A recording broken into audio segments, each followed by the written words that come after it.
Hi everyone, it's Jessica. Welcome back to my channel. Today I am working on finishing up this bag. So let me show you where I'm at. I have been wanting to make a few bags for me, for gifts. This is the one I'm working on now, Round Trip Duffle. I love Patterns by Annie. She makes the most wonderful patterns. They're so well thought out. So well constructed, durable, sturdy. I mean, just they're so great. And whenever I make one the first time, I always get really intimidated because they're so beautiful and I just don't want to make a mistake. So I've done a bunch of hers, but I have not made this round trip duffel, and I'm making it now. I'm using the good fabric, so I hope that I don't make any big mistakes. I love Tilda fabric, but I tend to just buy it and save it. So I bought this specifically for this bag.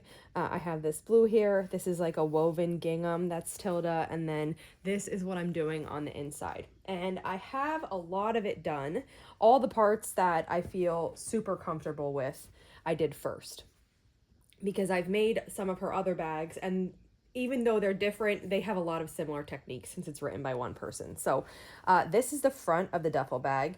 This has a zipper pocket here, and then it has a slip pocket behind it. So that's a nice slip pocket.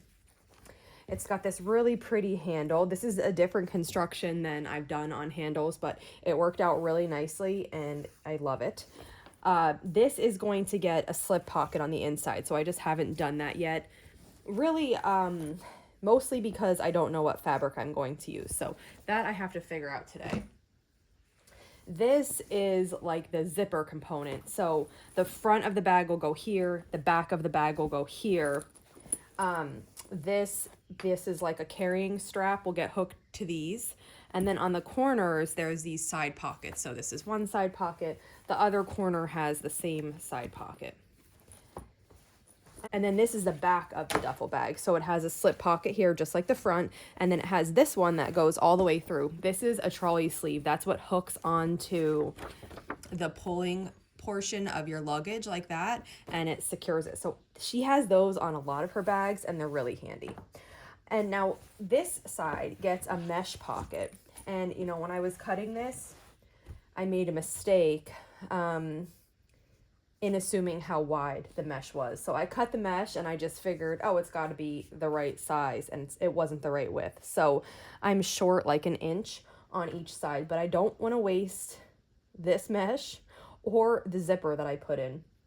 So what I'm going to do is I have a little bit extra of this blue gingham, and I think I'm going to, I pressed in seam allowances, and I think I'm just going to set this in here like this so it's secured, and then sew that down, and then repeat that on the other side just to make it wide enough to fit for this mesh pocket. Since the mesh pocket covers the whole thing, I don't think this is going to hinder it or look weird or anything. I think it's going to still be really nice. So I'm going to attach that now.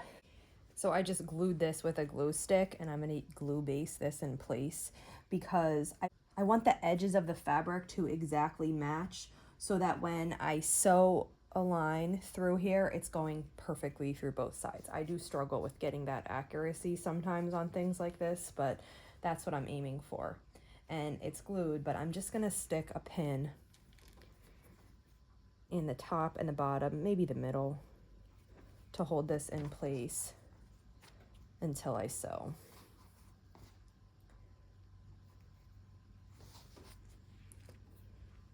I think that's gonna work. Okay, now let's hope I go through both layers evenly and really nice. I think I'm actually going to do 2 stitch lines here. One right on the edge where I'm sewing now, and then one maybe like 1/8 of an inch away, just for added stability.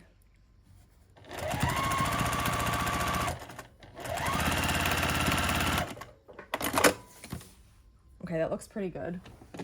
Let's see what the back looks like. Okay, miraculously I caught the whole back, so that's good. Now I'm just gonna use my foot as a guide. Whatever this is, if it's 1/8 of an inch or whatever, I'm keeping this edge of my foot on that seam line and just sewing across this again.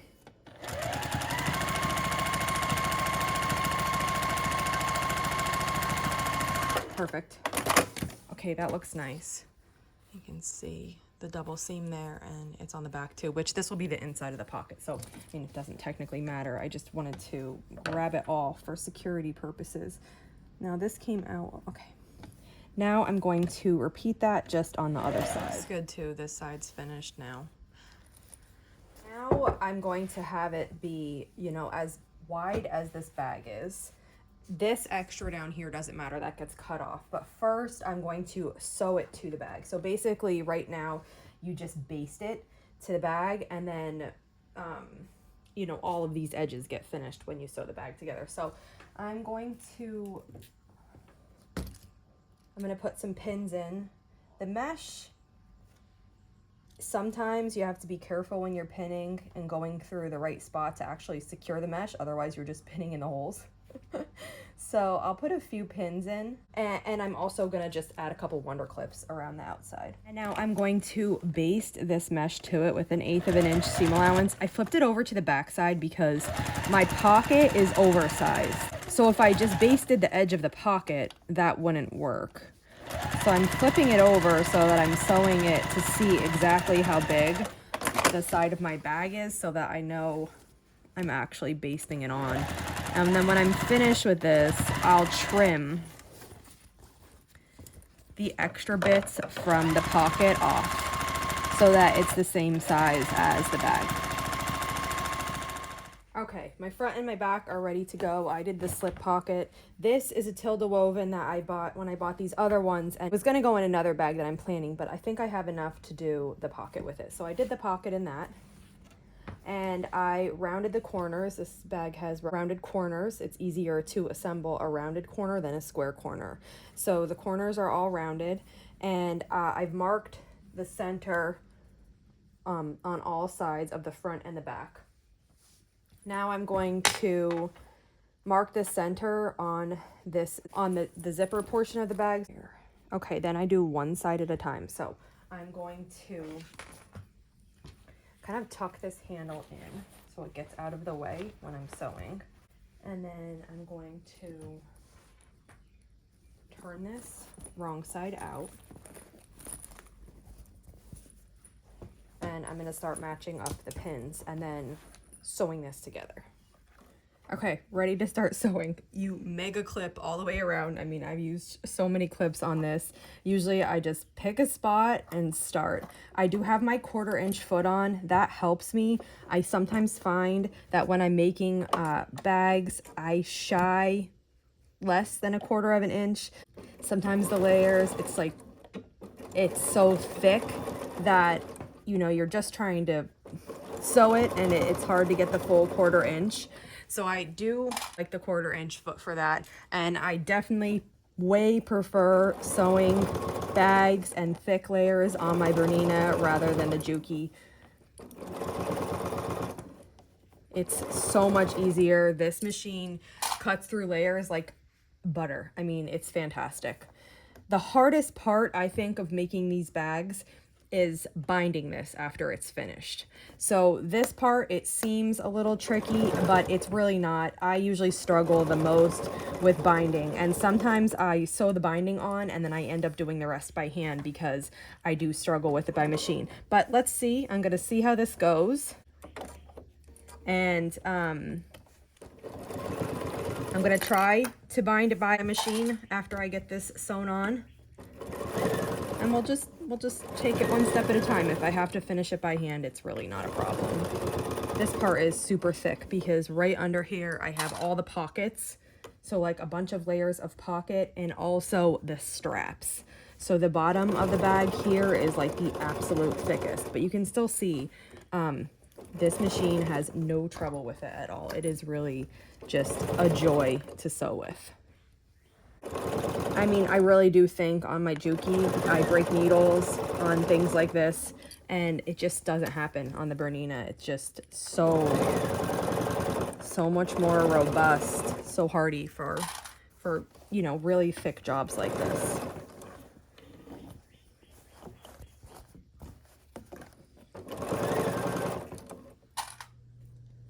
I did the binding on the one side of the bag here, and I was able to do it by machine. And I was actually surprised at how easy it was.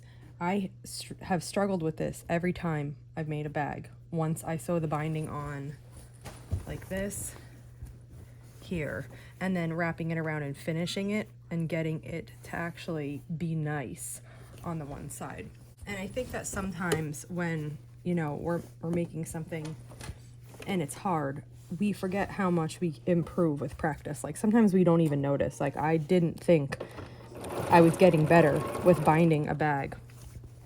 I just thought it's always going to be a struggle. And when I did this one, I mean, I can't believe, like I said, how easy it went together, how I didn't break a needle. I didn't, you know, really feel like it was that big of a struggle. It kind of just flowed nicely. So the more you do something, the better you get. And I think sometimes we don't notice the small little bits of progress we make. And I'd like to try to notice that more. I'm gonna finish binding around the outside of this one, and then I'll be finished with this bag and I'll show you what it looks like. Okay, I'm all finished. Look how cute it is. Okay, so this is, again, called the Round Trip Duffle. It has these two shorter handles like this that are actually sewn to the bag.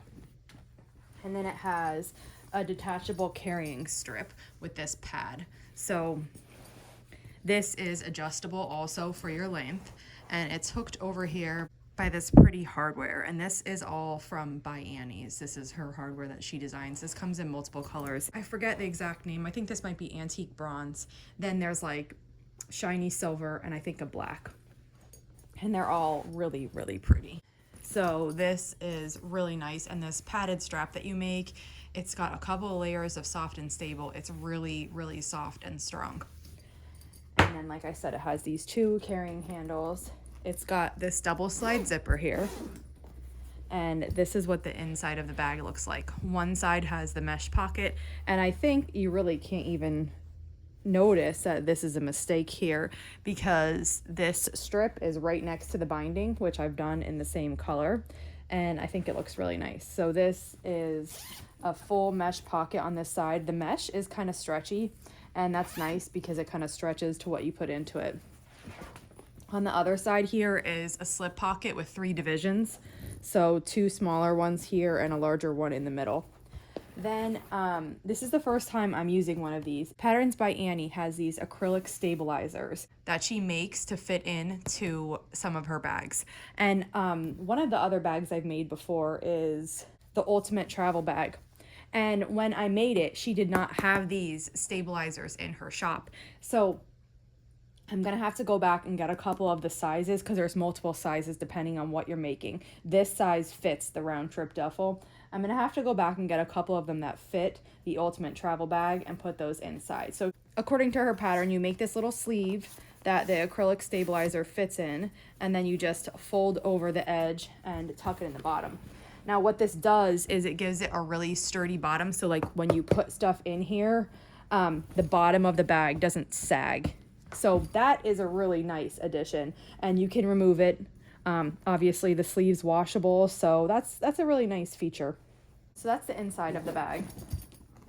Now the outside of the bag, which I showed before when it was in construction phase, this is the back of the bag. It has a slip pocket here. This is the trolley sleeve that slips over the pulling handle of your luggage. Then on each side where these tabs are, we have slip pockets. So there's one on this side, and then there's the exact same over here on this side. And then the front of the bag has a slip pocket and a zipper pocket. So I mean, how pretty. It's just such a nice bag. And I'm gonna press these seams a little bit. Sometimes after you construct these, like the way that the binding is on the inside, they need, even maybe I might just even steam it. They need you to kind of just fold them like this, run an iron along this, and it's going to help them stay really nice and flat. I'll do it on the sides too. And it's going to help them stay really nice and flat. But I mean, what a great bag. The size is great. Let me see what the size actually is of the bag. Okay, so it says it's 12 inches high, 19.5 inches wide, and 7 inches deep. So it's a really great bag. Really sturdy, handy. I used a water-soluble marker at some places, and I still see some of those. So I'm just gonna go over it, find all those marks, spray them so that they go away. And I mean, I'm so excited. Now I need to make more because a couple of my girls want one. I'm sure my son will want one when he sees it, and I want one myself. So I did buy some more Tilda fabric when I bought this because I was hoping that it went well and I could use it. And so this is what I have so far. I'm gonna do the orange on the outside here and this as my inside, and then this one as my accent color. I love how that looks, so that'll go where the gingham is. Then I've got, this is like the extra, this is that I used for the lining. I think it's meant to go with this bottom one. But I also have this yellow one. So the yellow will be the outside, the small floral will be the lining, and then I have the gingham, which will be the same place. And then I bought these 4 other ones that I don't exactly know how I'll use them. So I don't know, I mean, I think this was meant to be the outside, but this could be an outside too with this as a lining. So I'm not really sure what I'll do with these, but I am excited to make more. And then for my kids, they'll pick out their own fabric. So this was a really fun project. Definitely need to make more of these, and definitely need to make more bags just in general. I love making by Annie's patterns. They're really fun and they always turn out fantastic. So that's it. Here is the bag. It's empty, so it squishes really easily, but this is what it looks like when you use the carrying straps. And then if I were to use this handle, again, this is adjustable. I kind of have it at a short height, but it has all of this is doubled that can come down and make it hang longer. So what a satisfying project. If you haven't tried making a bag, I definitely recommend trying it. Just keep in mind though what I said when I was binding this bag. It's definitely going to seem tough the first time you're making it, the first bunch of times you're making it, because you're learning a new skill.